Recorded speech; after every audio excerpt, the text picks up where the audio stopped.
오늘 시편의 말씀은 49편이죠. 지혜의 말씀이다, 그렇게 일컬어요. 찬송시가 있는가 하면 단원시가 있고, 시편에는 마치 잠언과 같이 지혜의 시가 담겨져 있는데, 오늘 이 49편은 바로 이 지혜의 시요, 그 주제는 이 땅에 살아가는 동안 우리는 누구를 의지할 것인가 하는 그와 같은 주제를 담고 있습니다. 무엇을 의지할 것인가에 대한 이 질문에 대하여 많은 사람들이 그것은 재물이다, 그렇게 답을 하는 모습이 예나 지금이나 그와 같은 모습을 가지고 있음을 우리가 쉽게 볼 수 있습니다. 우리 주변에 있는 많은 사람들이 이 물질에 얽매이고 거기에서 헤어나오지 못하는 모습을 우리가 쉽게 볼 수 있어요. 오늘날 수많은 범죄와 연루되어 있는 것이 또 돈인 것을 봅니다. 이 재물, 돈은 그만큼 매력적이고 또한 치명적입니다. 먹고 살만한데도 사람의 욕심은 끝이 없어 보입니다. 더 많이. 그런데 얼만큼 더 많이는 그 기준이 없어요. 그러니 좀 더. 인생의 수명 다하는 그날까지 좀 더를 외치며 살아가는 이 땅의 많은 사람들의 모습을 우리가 대할 수 있습니다. 물론 세상에 속한 사람들 중에 말이죠, 진정 하나님을 창조주로, 예수님을 구세주로 믿어 우리의 인생의 여정을 어디에서 와서 어디에 있으며 어디로 가는지를 분명히 아는 모습은 그러지 않지요.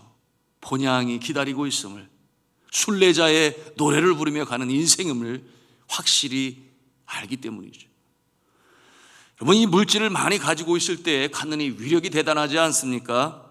좋은 집, 좋은 차, 좋은 옷, 맛있는 음식, 그런가 하면 편리함을 추구는 하는 데 있어서도 돈에 힘이 있죠. 해외여행, 에코노미 클래스가 아니라 기왕이면 퍼스트 클래스, 기왕이면 5스타급 호텔에서, 그런가 하면 몸이 아파 치료를 받는데도 여러 사람들의 있어 방해를 받지 않는 특등실, 1인실, 이렇게 그와 같은 모습으로 인하여 돈이 갖는 위력을 다 체험합니다. 그런가 하면은 내가 누리고 즐기는 것 이외에도 누군가를 돕기 위하여 물질은 유용하죠. 자녀의 교육비, 사업 추진비, 또 어려운 이웃을 돕고 격려를 하는데도 물질은 분명 그 위력과 힘을 가지고 있습니다. 그러니 물질은 분명 축복임에 틀림이 없어요. 그런데 오늘의 말씀의 주제는 뭐냐? 물질을 내 인생의 주인으로 삼지 말라, 그와 같은 주제로 말씀하는 것입니다. 왜냐하면 재물은 이 육신의 필요와 욕구를 채워 몸을 편하게 해주고 즐겁게 하며 사람들의 부러움을 살지 몰라도 물질의 마음을 빼앗기면 그래서 어떻게 됩니까? 이 물질이 생각을 지배하기 시작하면 그 인생이 불행해지기 시작합니다. 왜냐하면 그것밖에 보이지 않기 때문에 그래요. 정작 보아야 할 그것을 보지 못해요. 눈이 가리우는 것이죠. 왜? 마음을 빼앗기게 되는. 이것이 바로 이 물질, 재물이 오리엔티드라는 말을 사용하는데, 그것이 그 마음, 삶의 원동력이 되고 내 살아가는 목적이 무엇이냐? 더 많이 벌고, 그래서 그것을 통하여 앞서 말씀드린 그와 같은 혜택을 누리기 위하여, 자, 이와 같은 모습은 아니다 하는 것이 오늘 말씀으로 주시는 것입니다. 여러분이 하나님으로부터 생명을 부여받고 또 이 땅에 태어난 존재로서 정작 보아야 할 것 무엇이겠습니까? 영혼의 문제, 즉 생명의 문제, 하나님께서 생명으로 이 땅에 보내신 그 목적과 뜻을 볼 수 있는 영적인 안목, 영안이 열려야 되는데, 이 물질에 현혹이 되고 마음을 빼앗기면 볼 수 있는 능력이 없는 것이에요. 그러니 여러분, 하나님께서 생명을 주시고 이 땅에 보내시는 목적이 있는데 그게 뭐냐 하면 선을 이루는 것이다. 여러분, 여기서 말하는 이 선이란 하나님의 성품을 말해요. 그래서 하나님께서 목적으로 주시고 생명으로 주신 그 지고 선을 이루기 위한 그것이 우리의 인생의 목표가 되어야 되는. 그래서 하늘나라 올라갈 때 주님 앞에서 잘했다 충성된 종아, 나의 주인의 잔치에 참여할지어다, 이처럼 나그네 인생으로 잠시 왔다 가는 인생인데 그 시선이, 마음이, 물질이 그것이 주가 되고 그것을 추구하는 모습으로 살아갈 때는 그것은 아니다 하는 것을 오늘 이 지혜 시를 통해서 우리에게 보여주는 것이에요. 자, 그와 같은 모습은 어떠한 모습이 되어야 할 것인가 아주 간단 명료하게 오늘 말씀 주시고 있어요. 첫째, 그 내용이 뭐냐? 재물로는 살 수 없는 것이 있으니 영원한 생명, 영혼을 구할 수 없다. 이 재물의 한계에 대해서 분명히 가르쳐주고 있어요. 우리 6절과 7절 말씀을 함께 읽겠습니다. 시작. 자기의 재물을 의지하고 부유함을 자랑하는 자는 아무도 자기의 형제를 구원하지 못하며 그를 위한 속전을 하나님께 바치지도 못할 것은 8절입니다. 그들의 생명을 속량하는 값이 너무 엄청나서 영원히 마련하지 못할 것임이니라. 여러분, 여기에서 이 재물을 의지하고 한다고 하는 것은 이 재물을 내 인생의 우상으로 섬긴다, 그런 뜻을 가지고 있어요. 그것이 바로 이 삶을 이끌어가는 원동력이 된다. 그러니 살아가는 목적이 바로 거기에 있는, 여러분, 그런 모습이 우리 주변에 너무나 많이 있지 않나요? 그래서 그것이 바로 나의 행복을 보장해 준다. 여러분, 이것이 바로 신기루와 같은, 실체는 아닌데 그렇게 보인다, 그 말. 그런데 그 재물은 아무리 많아도 한 생명의 영혼을 구원하지 못한다. 7절에 뭐라고 말씀했어요? 그를 위한 속전을 하나님께 바치지도 못할 것이다. 그를 위한 속전, 돈을 주고 그 빚을 갚아주는, 그래서 그를 노예로부터 자유로운 자로 만드는 그 일도 하지 못한다. 이것은 구체적으로 그 영혼을, 생명을 산다, 그런 뜻인데 못한다, 그렇게 말씀하고 있어요. 돈이 아무리 힘이 있어도 이 돈으로 영생을 부여하고 돈으로 영생을 보장할 수 없다 하는 것을 오늘 말씀을 통해 주시는 것이에요. 성도 여러분, 이 유한한 인생의 삶은 누구든지 생로병사의 단계를 거칩니다. 나이가 먹어갈수록 내 몸이 내 몸이 아니라는 그런 느낌을 피할 길이 없어요. 사랑하는 가족도, 그리고 친구도 떠날 때가 옵니다.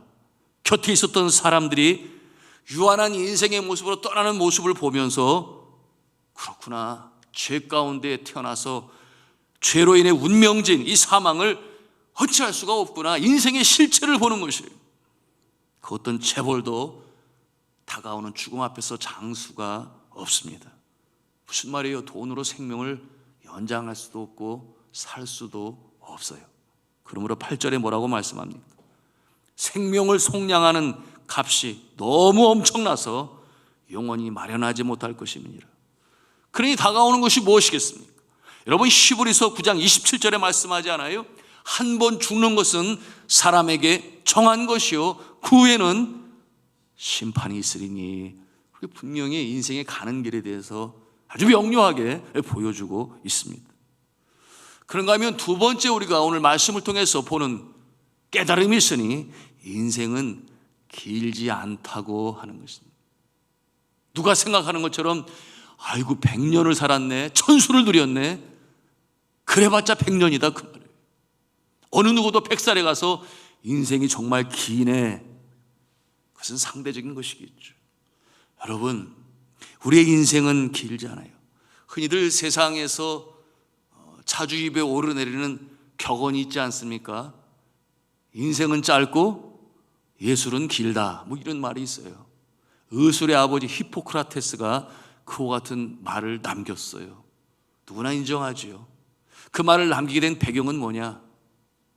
의술은 생명을 연장할 수 있는 그 개발로 나아갈 때 여전히 멀고도 먼데, 그런데 그 사이에 사람들은 죽어가는구나, 의료인으로서 그와 같은 마음을 가진 거예요. 더 길게 살게 하고 싶은데, 그런데 인생은 유한해서 떠나고 의술은 그렇게 쉽게 개발되지 아니한다, 그런 뜻으로 그 말을 한 것입니다. 여러분, 오늘도 이 보지 않아요? 병상이 모자라니 수도 없이 병원은 늘어가고 있어요. 그런데도 여전히 병상은 모자라요.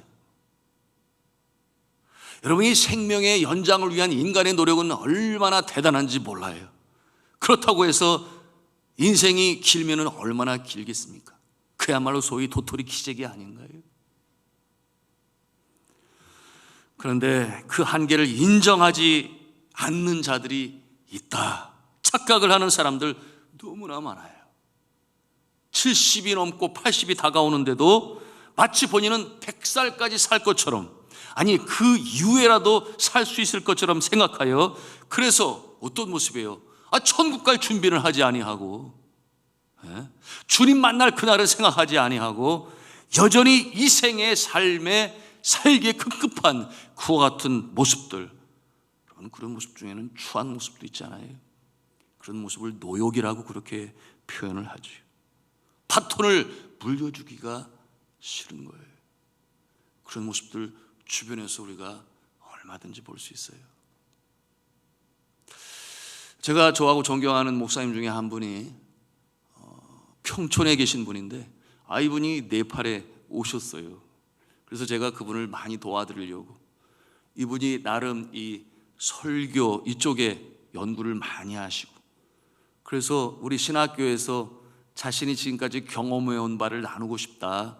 그래서 그분이 영어는 안 되잖아요. 저희 신학교는 영어로 강의를 하는데, 그래서 옆에서 그분 전하시면 통역하는 일, 또는 통역하기 위해서는 그분이 주신 원고를 제가 또 번역하는 일로 굉장히 분주했어요. 그 뜻을 영어로 제대로 표현을 해야 되는데, 제가 뭐 영어가 퍼펙트합니까? 그러지 못해요. 그래서 저도 나름 준비를 하고 하게 됐는데, 이분이 나이가 65세밖에 안 돼요. 궁금하잖아요. 알고 보니까 개척을 해서 나름 교회가 규모 있는 모습으로 성장을 했는데, 그런데 그쪽에 아파트가 새로 들어오면서 젊은 세대들이 들어올 수 있는 작은 평수가 가득 들어오게 된 거예요. 평촌이 그런 지역 아니었습니까? 그러니 그와 같은 상황에서 이제 연세가 63, 64 이렇게 가게 되니 그 장로님들이 어떤 생각이 들었는가 하면, 이제 젊은 사람들이 올 수 있는 교회의 분위기로 바꿔야 돼, 이런 생각이 그 장로님들 마음에 들게 된 거예요. 그래서 그와 같은 내용으로 이 목사님에게 건의를 한 거예요. 왜냐하면 이 목사님의 사위가 미국에서 유학 중인데, 그 사위가 나름 그곳에서 봉사하는 동안에 인정도 받고 실력도 인정받아 기억이 되니, 웬만하면 먼저 내려가시고 사위한테 넘겨주시면 교회도 더 빨리 성장할 수 있지 않겠습니까? 이렇게 제안을 드렸는데, 이 목사님의 대답이, 여러분 같으면 어떻게 하실 것 같아요? 내가 청년이 70인데 그렇게 말씀하시겠습니까?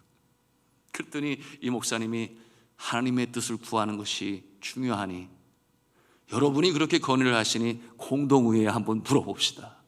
그렇게 해서 공동의회를 했는데, 그만 장로님들의 의견이 맞게 된 거예요. 그러니 순종해야 돼요, 말아야 돼요? 답이 안 나와요. 그래서 이분이, 그러면 교인의 뜻이 그렇다면 나는 이 자리를 내려놓아야지.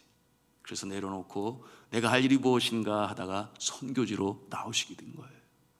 그래서 그렇게 네팔에서 몇 년을 계시고, 그 다음에는 필리핀 다바오라고 하는 남부지방인데, 그쪽에 가니까 한인교회도 있고 뭐 선교 현장입니다만은, 그곳에서 또 불러서 그곳에 가서 쓰임을 받고, 이제는 뭐 70이 훨씬 넘으셨죠. 지금은 들어오셔서 영천이라고 하는 곳에서 이제 남은 여생을 보내시고 계신데, 여러분, 제가 존경하는 분 중에 우리 김영석 교수님 같은 분, 100살을 살아보니라고 하는 책을 제가 아주 감동 있게 읽었는데요. 여러분, 그와 같은 때가 누구에게나 오게 되는데, 그때의 이 말씀의 근거에서 우리가 찾는 교훈은, 내가 무엇을 한다고 주장하는 것이 아니라 누군가가 나를 필요로 한다면, 그래서 불러서, 그게 하나님의 뜻 아니에요? 환경을 만들어 주시죠, 상황을 만들어 가시죠, 그리고 필요한 건강을 주실 것입니다. 그럴 때는 하나님이 나에게 주신 그 힘과 지혜와 과거의 경험을 가지고 하지만 내가 이것을 해보겠다라고 하는 그런 모습은 바로 오늘 말씀의 근거에 볼 때 그것은 아니다, 그렇게 오늘 우리에게 가르쳐주고 있는 것입니다. 자, 오늘 9절과 10절에 뭐라고 말씀을 합니까? 우리 9절 10절 말씀 같이 읽겠습니다. 시작. 그가 영원히 살아서 죽음을 보지 않을 것인가? 그러나 그는 지혜 있는 자도 죽고 어리석고 무지한 자도 함께 망하며 그들의 재물은 남에게 남겨두고 떠나는 것을 보게 되리로다. 아멘.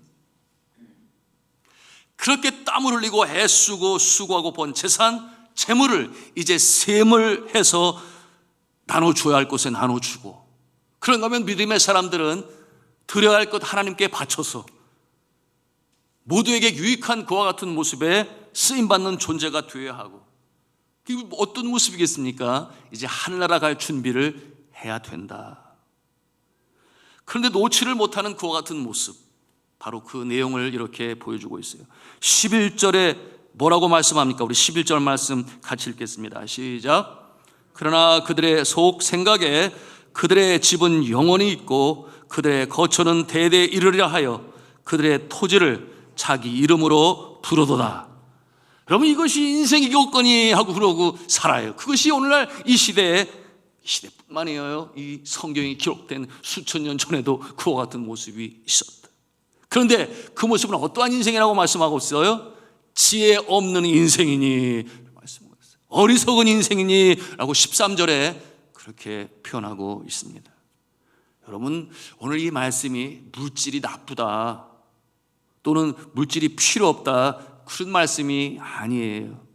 문제는 이 물질로 인하여 그 물질에 사람의 마음이 현혹되어 주인 삼지 말라, 그런 뜻으로 말씀하는 것입니다. 우리가 우리 생명의 주인으로 하나님을 의지하며 섬겨야 한다는 그런 말씀이에요. 우리가 하나님을 주인으로 섬기는 것은 하나님께서 우리에게 영생을 주시는 분이시고 우리에게 생명을 허락하신 주님이시고, 그러니 하나님을 기쁘시게 하는 삶으로 살아가게 될 때에 하나님께서는 우리에게 지혜도 주시고 어떠한 인생으로 살아가야 할 것인지, 그런가 하면은 또한 이 물질을 어떻게 사용해야 할 것인지 선한 청지기의 모습으로 만들어 가신다. 믿으시면 아멘 하시기 바랍니다. 그러니 우리 주 예수 그리스도도 말씀하시지 않으셨나요? 한 사람이 두 주인을 섬기지 못할 것이니 혹 이를 미워하고 저를 사랑하거나 혹 이를 중히 여기고 저를 경히 여김이라. 그러니 동시에 두 가지를 섬길 수는 없다. 그러면서 하시는 말씀이 너희가 하나님과 재물을 겸하여 섬기지 못하느니라. 마태복음 6장 24절에 이렇게 말씀하고 있어요. 그러면 우리의 마음속에 이런 의문이 있지 않겠습니까? 내가 물질의 부족함도 없고 영생도 얻을 수 있으면 제일 좋겠는데 그런 방법은 없겠습니까? 이렇게 우리 마음에 의문을 가질 수 있어요. 여러분, 둘 다 원하는 것을 가질 수는 없어요. 그러나 우리 주님께서 둘 다 가질 수 있는 방법을 알려주셨어요. 궁금하죠? 궁금해요.